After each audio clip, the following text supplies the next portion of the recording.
Kaway-kaway sa mga taga Ilocos dyan, so for sure familiar kayo sa kakaning to. Kasaba cake and Ilocos Royal Bibingka. Hello mga kadobel! So nakatanggap nga po tayo ngayon ng Ilocos Royal Bibingka and then itong kasaba cake galing kay J2Y Foods. Thank you so much po! Merong small size, ito. And then, the big size. Oh, sakto-sakto to ngayong New Year. O, buksan natin. Ito naman yung kasaba. Meron siya nito, small size. And then, of course, meron din siyang bigay na big size. Ayan!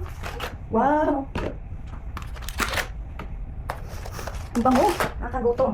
Masarap ito sa kape.